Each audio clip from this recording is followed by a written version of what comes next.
solemnly swear I, John Fitzgerald Kennedy, do solemnly swear that you will faithfully execute the office of President of the United States that I will faithfully execute the office of President of the United States and will, to the best of your ability, and will, to the best of my ability, preserve, protect, and defend the Constitution of the United States. preserve, protect, and defend the Constitution of the United States. So help you God. So help me God.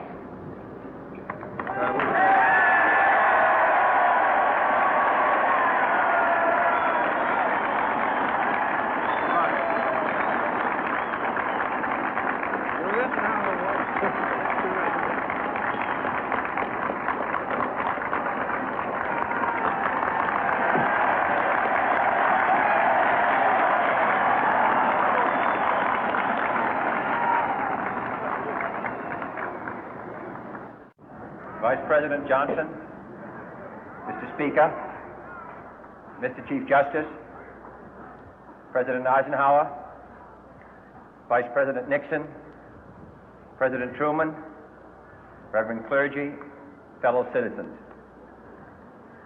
We observe today not a victory of party, but a celebration of freedom, symbolizing an end as well as a beginning, signifying renewal as well as change. For I have sworn before you and Almighty God the same solemn oath our forebears prescribed nearly a century and 3/4 ago. The world is very different now, for man holds in his mortal hands the power to abolish all forms of human poverty and all forms of human life. And yet the same revolutionary beliefs for which our forebears fought are still at issue around the globe. The belief that the rights of man come not from the generosity of the state, but from the hand of God. We dare not forget today that we are the heirs of that first revolution. Let the word go forth from this time and place to friend and foe alike that the torch has been passed to a new generation of Americans born in this century, tempered by war, disciplined by a hard and bitter peace, proud of our ancient heritage, and unwilling to witness or permit the slow undoing of those human rights to which this nation has always been committed and to which we are committed today at home and around the world.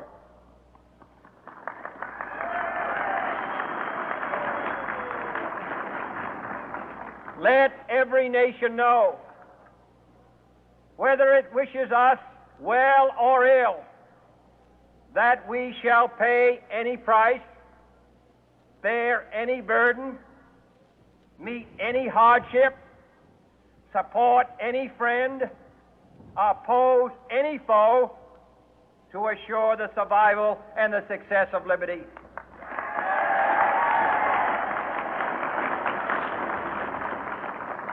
This much we pledge and more. To those old allies whose cultural and spiritual origins we share, we pledge the loyalty of faithful friends. United, there is little we cannot do in a host of cooperative ventures. Divided, there is little we can do, for we dare not meet a powerful challenge at odds and split asunder. To those new states whom we welcome to the ranks of the free, we pledge our word that one form of colonial control shall not have passed away merely to be replaced by a far more iron tyranny. We shall not always expect to find them supporting our view, but we shall always hope to find them strongly supporting their own freedom.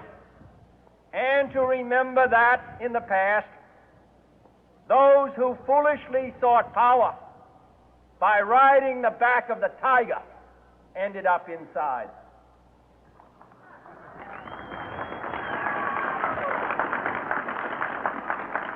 To those people in the huts and villages of half the globe struggling to break the bonds of mass misery, we pledge our best efforts to help them help themselves for whatever period is required, not because the communists may be doing it, not because we seek their votes, but because it is right.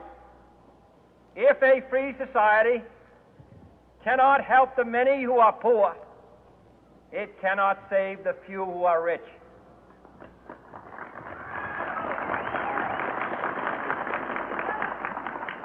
To our sister republics south of our border, we offer a special pledge to convert our good words into good deeds, in a new alliance for progress, to assist free men and free governments in casting off the chains of poverty. But this peaceful revolution of hope cannot become the prey of hostile powers. Let all our neighbors know that we shall join with them to oppose aggression or subversion anywhere in the Americas. And let every other power know that this hemisphere intends to remain the master of its own house.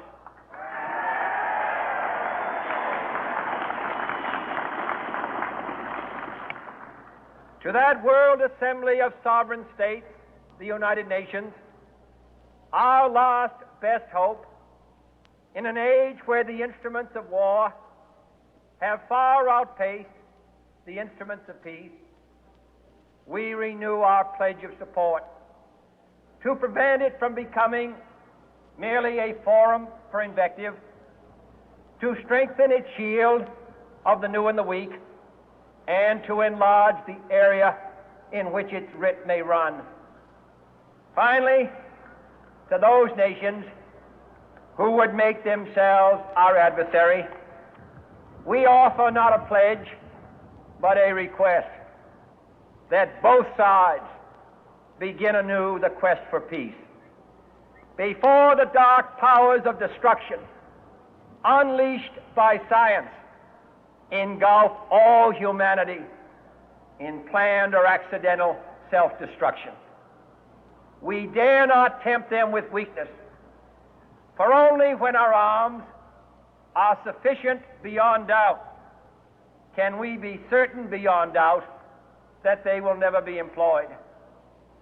But neither can two great and powerful groups of nations take comfort from our present course, both sides overburdened by the cost of modern weapons, both rightly alarmed by the steady spread of the deadly atom, yet both racing to alter that uncertain balance of terror that stays the hand of mankind's final war.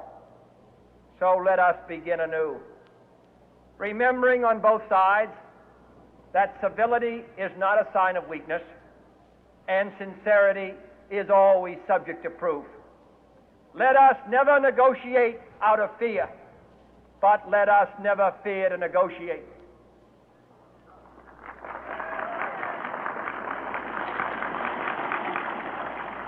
Let both sides explore what problems unite us, instead of belaboring those problems which divide us. Let both sides, for the first time, formulate serious and precise proposals for the inspection and control of arms, and bring the absolute power to destroy other nations under the absolute control of all nations.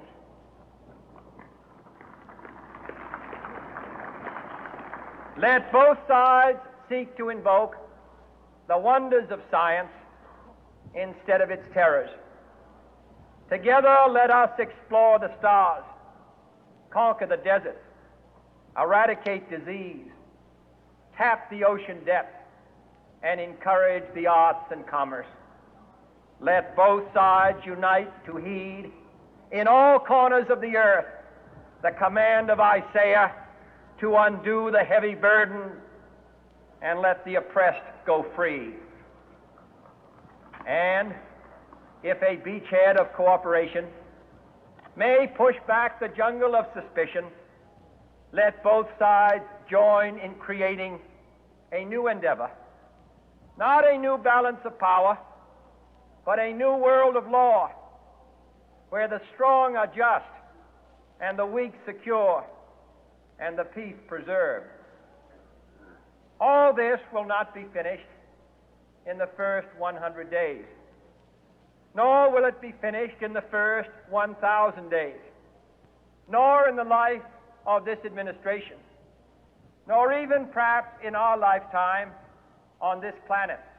But let us begin.